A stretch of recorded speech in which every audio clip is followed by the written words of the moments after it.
estamos exponiendo el libro de Apocalipsis. El texto es el mismo de la lectura alternada, es decir, Apocalipsis capítulo 1, desde el versículo 9 al 20. Pero como ya se leyó, yo voy a leer solamente el versículo 17. Pero es bueno que usted tenga su Biblia abierta. Apocalipsis 1, del 9 al 20, y daré lectura entonces, repito, al versículo 17. Dice: cuando le vi, caí como muerto a sus pies, y él puso su diestra sobre mí, diciendo: no temas, yo soy el primero y el último. La semana pasada dije que habían al menos 4 formas de exponer el libro de Apocalipsis. Nosotros optamos por la postura reformada llamada idealismo, que se caracteriza por entender que el mensaje del libro de Apocalipsis es para las iglesias de todas las épocas, para todos los creyentes, desde el siglo I hasta el día final, hasta que el Señor regrese. Así que el mensaje del libro de Apocalipsis no es solamente para una generación determinada, sino que para todo creyente en Jesucristo trae un mensaje fresco para cada generación. Y la otra característica es que es un libro altamente simbólico, está lleno de símbolos, por lo tanto no se puede interpretar de forma literal. Tampoco vamos a interpretar cada símbolo como se nos dé la gana. No, la clave para entender la simbología de Apocalipsis se encuentra principalmente en el Antiguo Testamento. Así que este libro, más que ningún otro libro del Nuevo Testamento, está íntimamente entrelazado con el Antiguo Testamento. A todo esto voy a estar exponiendo el libro de Apocalipsis al menos 3 domingos por mes, pero un domingo cada mes tendrá la oportunidad otro hermano de predicar un mensaje que es diferente al de esta serie. Entonces, ¿qué nos dice acá este libro en el versículo 9? Yo, Juan, vuestro hermano y copartícipe vuestro en la tribulación, en el reino y en la paciencia de Jesucristo, estaba en la isla llamada Patmos. ¿Qué estaba haciendo el apóstol Juan cuando ya tenía cerca de 90 años de edad en esta isla, en medio del mar Egeo, que está entre Grecia y Turquía, una pequeña isla rocosa? ¿Qué estaba haciendo ahí el apóstol Juan? ¿Será que estaba haciendo turismo? ¿Será que estaba visitando a algún familiar? No, él estaba preso en ese lugar. Ya se había desencadenado en aquella época una férrea persecución del Imperio Romano contra la Iglesia. Al principio, la Iglesia fue perseguida no por los romanos, sino que por los judíos, pero más o menos en el año 47 después de Cristo, más o menos en la época que se escribió la carta a Santiago, que estamos estudiando en la escuela dominical, ahí se desata la persecución de parte del Imperio Romano contra la Iglesia. Y en ese contexto de persecución es que Juan es llevado preso a esta isla llamada Patmos. Y miren cómo se identifica a sí mismo. Juan dice: copartícipe vuestro en la tribulación. Es decir, Juan y el resto de la iglesia en aquella época estaba viviendo un periodo de tribulación. El Señor Jesucristo dijo: en el mundo tendréis aflicción. Dijo también: así como me han perseguido a mí, los perseguirán a ustedes, porque el discípulo no es mayor que su maestro. Si yo he padecido persecución, también la sufrirán ustedes. Así que una característica de la Iglesia de Cristo, una característica de todo verdadero cristiano, es que experimenta tribulación, experimenta pruebas, experimenta persecución. Era la situación de la Iglesia en el siglo I. Estaba viviendo una tribulación. La tribulación es constante en toda la historia de la Iglesia. De hecho, como señalé la semana pasada, en este momento la Iglesia de Cristo está siendo fuertemente perseguida en el mundo.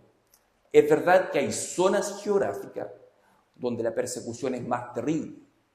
En China, en la India, en África, los cristianos están siendo masacrados. Ustedes pueden buscar en YouTube. Hay cristianos en África, se ven los videos, porque la gente muy mala graba los videos, los sube a YouTube encima, donde son arrastrados de sus casas los creyentes y son matados a golpes. Algunos son quemados vivos. De tal forma que la Iglesia de Cristo en este momento, al igual que a toda la historia, ha pasado por un periodo de tribulación. Y ustedes dirán, pero nosotros como Iglesia no estamos viviendo ninguna tribulación, ninguna persecución. Pero ¿saben que no es tan así?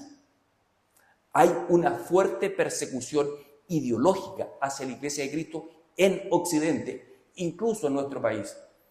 ¿Qué pasó esta semana cuando el presidente electo anunció que la ministra de la Mujer era una mujer evangélica?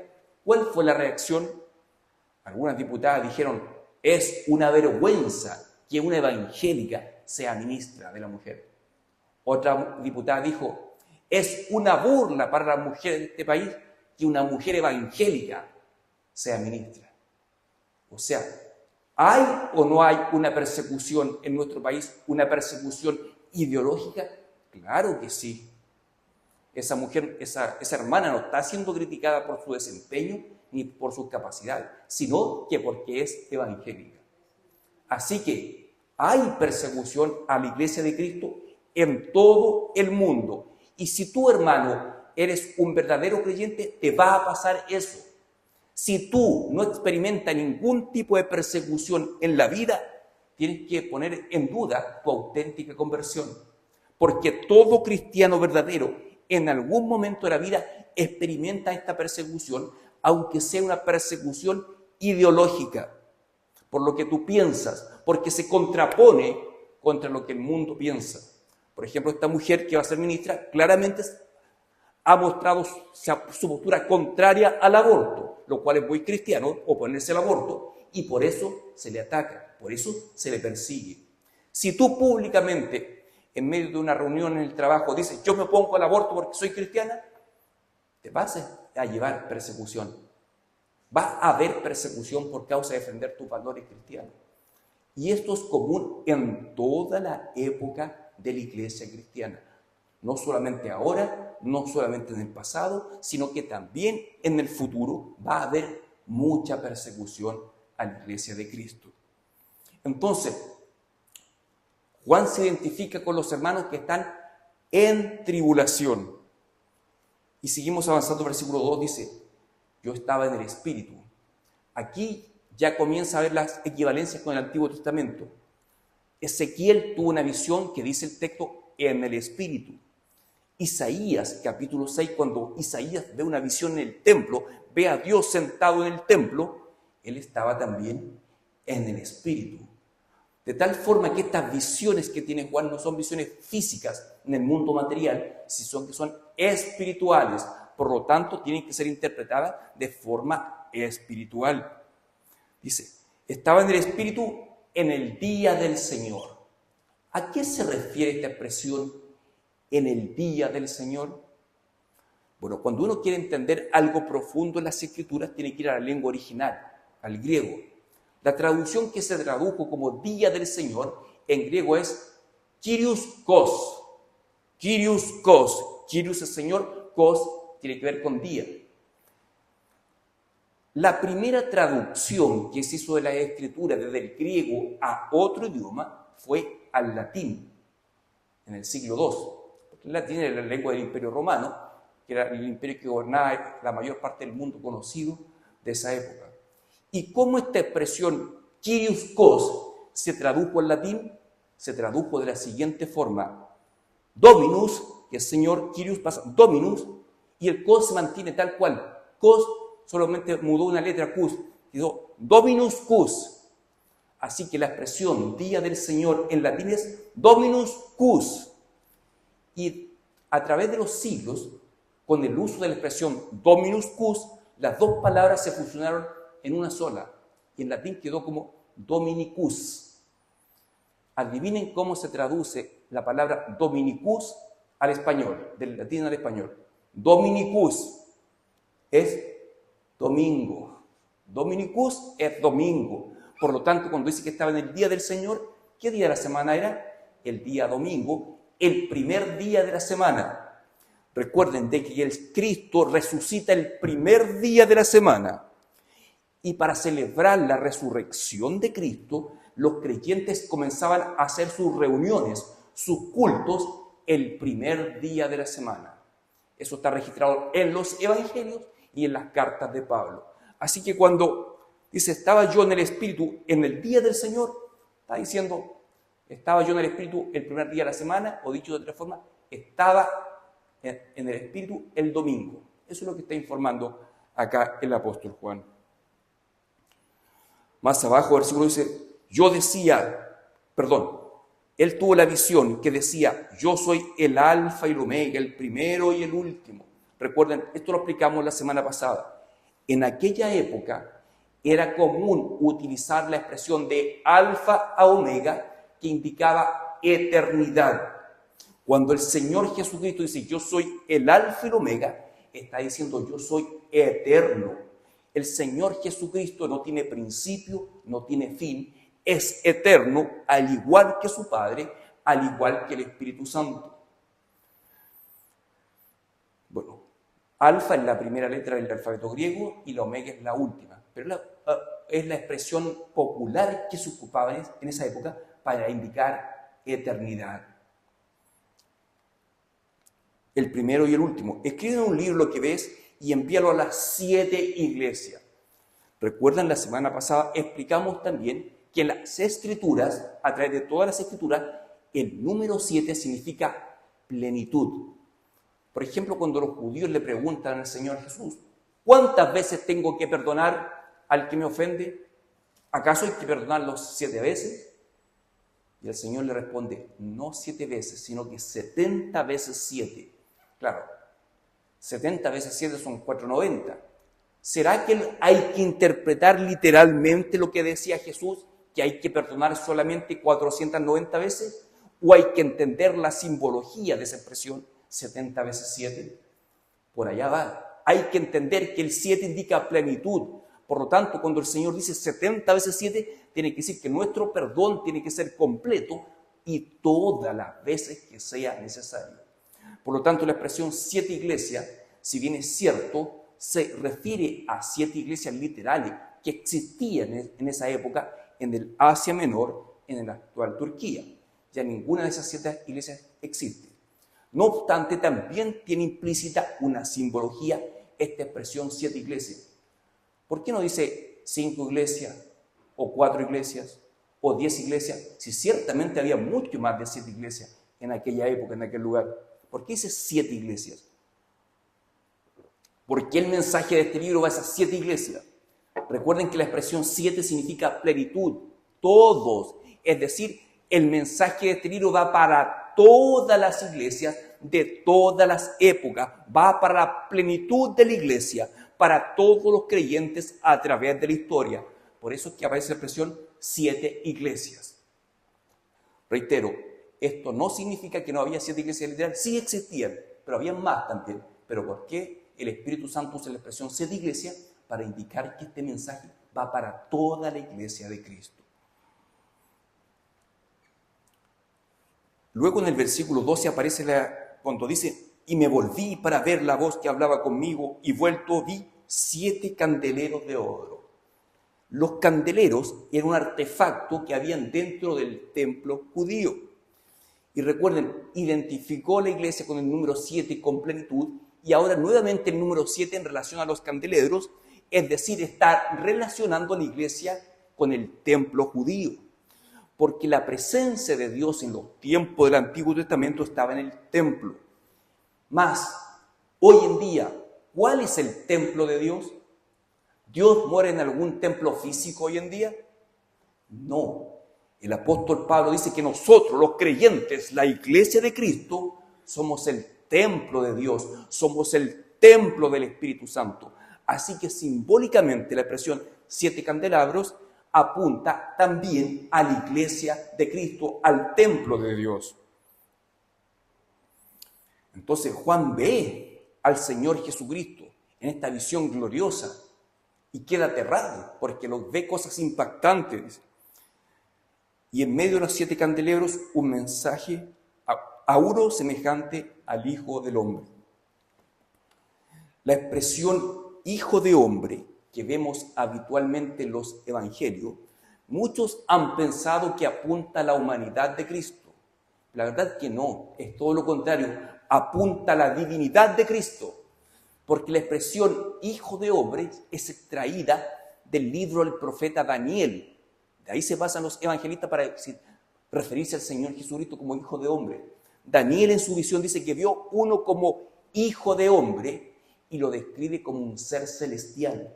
Por lo tanto, cuando los judíos, los que creyeron en el Señor Jesucristo, se refieren a Él como Hijo de Hombre, están identificando al Señor Jesucristo con este ser divino que vio Daniel en su visión. Hijo de Hombre. Y da un montón de descripciones de la visión. Dice, vestido de una ropa que llegaba hasta los pies y ceñido con el pecho de un cinto de oro. Esa ropa larga que llega hasta los pies también se correlaciona con la visión de Isaías, donde dice que los vestidos del Señor llenaban todo el templo. ¿Por qué? Porque en la antigüedad se reconocía el poder de un rey mientras más largos eran sus vestidos. Por eso en la visión de Isaías dice, sus vestidos llenaban el templo. Y acá, en el caso de la visión del Señor Jesucristo, dice, vestido de una ropa que llegaba hasta los pies. Mientras más larga era la ropa, significaba que más autoridad tenía el personaje que portaba esas ropas. Dice, su cabeza y sus cabellos eran blancos como blanca lana, como nieve, sus ojos como llama de fuego. Nuevamente estas expresiones también aparecen en Daniel. Es una descripción que Daniel hace del anciano de días, un hombre que tenía estas mismas características. Cabellos blancos como blanca lana, como nieve, y ojos como llama de fuego.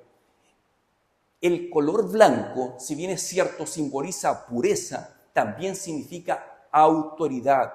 El anciano de día de cabellos blancos, que es Dios el Padre, tenía toda autoridad, y esos mismos atributos acá los toma el Señor Jesucristo. Mismos aspectos que son atribuidos al anciano de días, que es Dios el Padre, en Daniel, acá son atribuidos al Señor Jesucristo, nuevamente corroborando la divinidad de Jesucristo. Dice,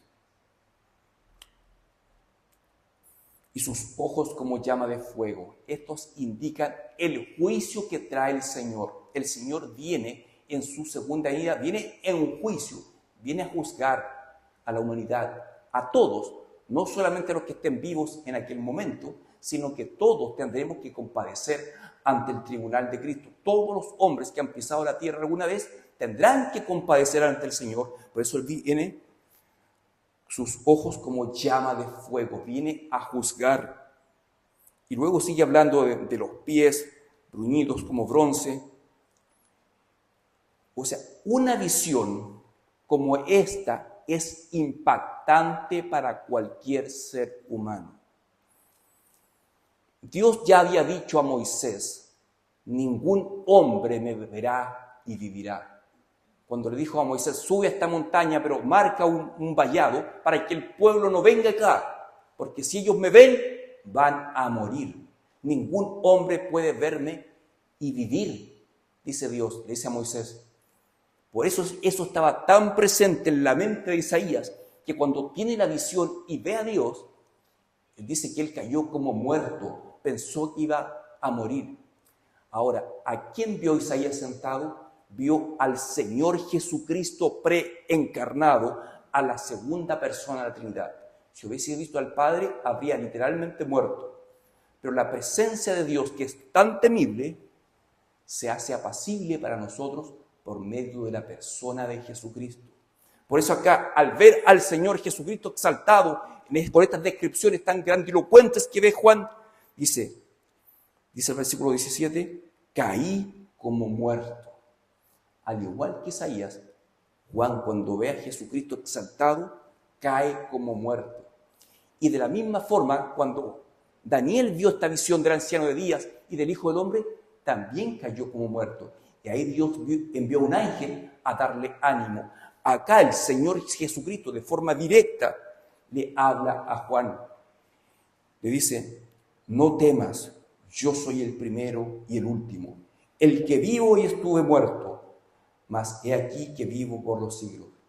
El Señor vivió y estuvo muerto, mas ahora vive por los siglos. La expresión por los siglos es equivalente a alfa y omega. También significa eternidad. Cuando el Señor Jesucristo dice, yo vivo por los siglos de los siglos, está diciendo yo vivo eternamente. Y estuvo muerto, pero vivió y está vivo. Han habido muchos personajes importantes en la historia de la humanidad. Por ejemplo, en la historia de Roma tenemos a Julio César, el general romano, el gran Julio César. Julio César murió, quedó un busto de él, quedó en la historia, sus hechos quedaron escritos en los libros de historia. En el Imperio griego tenemos a Alejandro el Grande, también murió muy joven, a los 30 y tantos años tenía, no me acuerdo, parece que 32 años tenía. También hay un busto de él, hay historias de él escritas en los libros. En la historia de Chile, los próceres, Bernardo Higgins, Manuel Rodríguez, que vivió acá en San Fernando, todo esto, Manuel Rodríguez, están escritos en los libros de historia, pero están muertos, ya no están con nosotros y no están más. En cambio, el Señor Jesucristo, vivo, murió, resucitó y ahora vive por los siglos de los siglos y está acá en medio nuestro. Está con nosotros y Él nos conoce a nosotros de forma perfecta. Más adelante, cuando veamos los mensajes de las 7 iglesias, se van a dar cuenta que el Señor Jesucristo conoce de manera perfecta lo que ocurre en cada iglesia. También el Señor Jesucristo, que está en medio nuestro, conoce perfectamente lo que ocurre en nosotros como iglesia y también en el sentido individual. Nos conoce todo lo que somos. Conoce nuestra mente, nuestros pensamientos, nuestros pecados ocultos. El Señor los conoce. Nuestros anhelos, el Señor los conoce también. Él es todopoderoso, como se identificó en el versículo 6, cuando vimos, yo soy el todopoderoso, el que es y que vendrá. El Señor, Dios todopoderoso, en la persona del Señor Jesucristo, vendrá nuevamente. Ese versículo 19, escribe las cosas que has visto, las que son y las que han de ser después de esta. Las cosas que has visto, es decir, la visión que estabas viendo, las cosas que son, es decir, las visiones que tuvo Juan, ya estaban aconteciendo en su tiempo. La tribulación ya estaba aconteciendo en su tiempo. El reino de Dios se inauguró con la venida de Cristo, con su muerte y resurrección, se inaugura el reino de Dios en medio nuestro, en el aspecto del ya. Pero, dice, y las que han de ser después de esta, es decir, esta visión de la profecía que estás teniendo son cosas que están ocurriendo ahora y sucederán después, es decir, sucederán durante toda la historia de la iglesia hasta la segunda venida del Señor Jesucristo. Ahora vamos a reconocer que hay algunos pasajes del libro de Apocalipsis que sí habla de forma explícita de la segunda venida de Cristo. Y cuando lleguemos a esos pasajes, lo vamos a señalar. Y continúa. El misterio de las 7 estrellas que has visto en mi diestra y de los 7 candeleros de oro, las 7 estrellas son los ángeles de las 7 iglesias. Aquí hay una expresión que hay que tener, los ángeles de las 7 iglesias. ¿Qué significa estos ángeles? La verdad es que hay dos formas de entenderlo, interpretarlo. No podemos ser dogmáticos al respecto. Durante el resto de las Escrituras, la expresión ángel se refiere a un ser divino que está al servicio de Dios, un ser invisible que no vemos, salvo que Dios en su soberanía permite que veamos, son sirvientes de Dios que viven con Dios en su reino. Una posibilidad de entender esto de los 7 ángeles de la iglesia es que hay un ángel a cargo de cada iglesia. Dios le comunica el mensaje a cada iglesia a través de un ángel. Esa es una posibilidad. Otra posibilidad de entender esto de los ángeles es que la palabra griega ángelos significa simplemente mensajero. O sea, perfectamente puede ser traducido como mensajero la palabra ángel. Así que otra posibilidad es que acá se refiere a mensajeros humanos encargados de llevar el mensaje a cada iglesia. Puede ser el líder de cada iglesia, podríamos decir hoy en día el pastor de cada iglesia, es decir, un mensajero humano. Pero están las dos posibilidades, no queda claro, no se han puesto de acuerdo los eruditos si se refiere a ángeles en el sentido de seres celestiales o mensajeros humanos, el líder o el anciano de cada iglesia que se encargó de llevarle la carta a cada una de estas iglesias. Pero hermanos, lo medular de este mensaje es que el cristiano sí o sí va a padecer persecución por lo menos en algún momento de la vida. Si nunca en toda su vida experimenta ningún tipo de aflicción, de tribulación, es muy extraño, porque el Señor Jesucristo dijo, en el mundo vas a experimentar aflicción. Si alguna vez escuchaste decir, conviértete a Jesucristo y todos tus problemas serán resueltos, eso es un falso evangelio. El ser rey y sacerdote junto con Cristo implica el sufrimiento. El reinado de Cristo tiene esa característica que así como Él sufrió, nosotros que estamos con Él también padeceremos juntamente con Él. Así que, hermano, si tú te preguntas si eres un cristiano verdadero, pregúntate, ¿has experimentado este tipo de situaciones desagradables?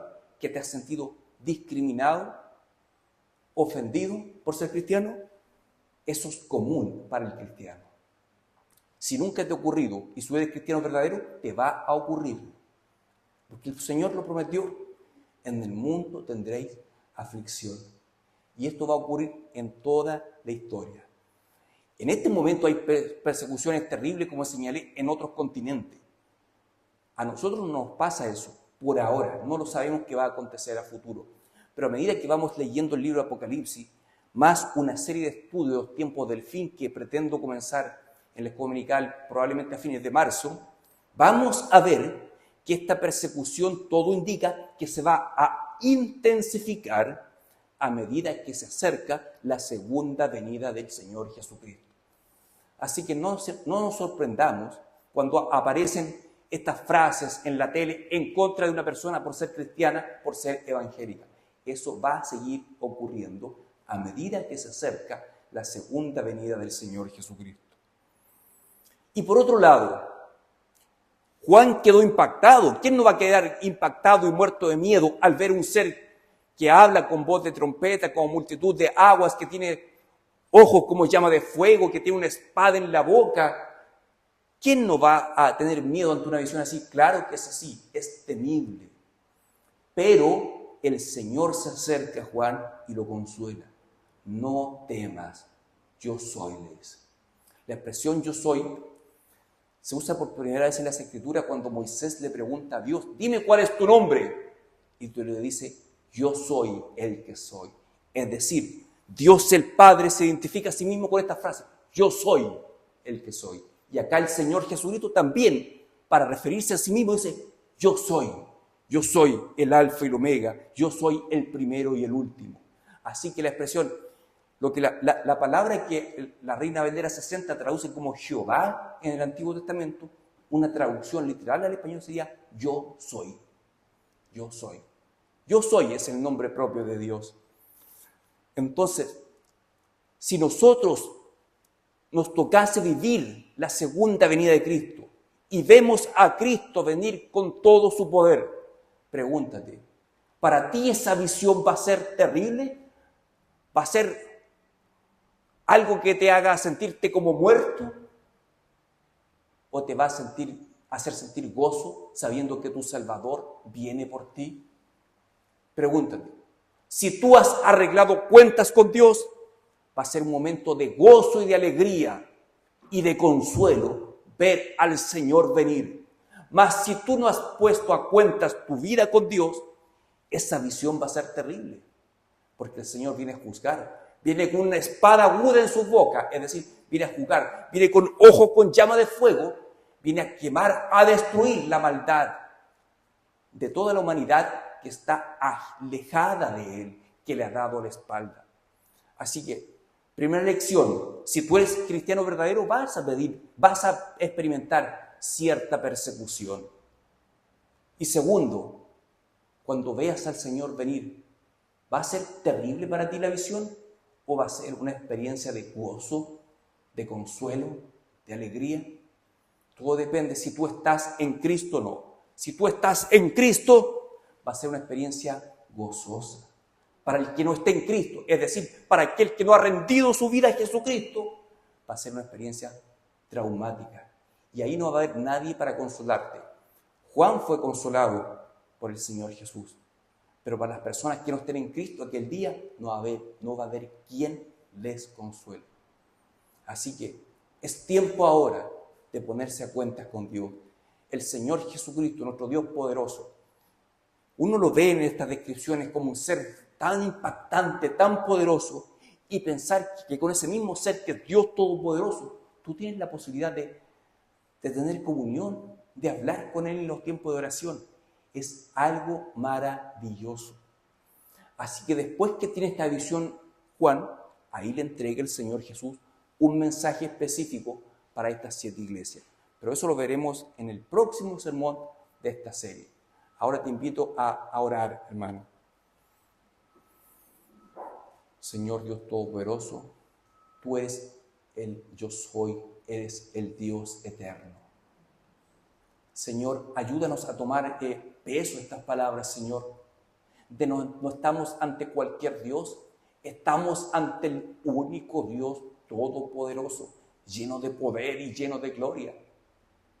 Señor, ayúdanos a disfrutar más de esto en nuestros tiempos de oración, poder meditar de cuán grande estas visiones que tuvo Daniel, que tuvo Isaías, que tuvo Ezequiel, que tuvo Juan. Ese mismo Dios mora en nuestro interior por su Espíritu y nos da la posibilidad, nos da la bendición de tener comunión contigo. Qué maravilloso es esto, Señor. Perdónanos, Padre, porque muchas veces estamos dispuestos a invertir tiempo en cualquier cosa, menos en pasar tiempo contigo.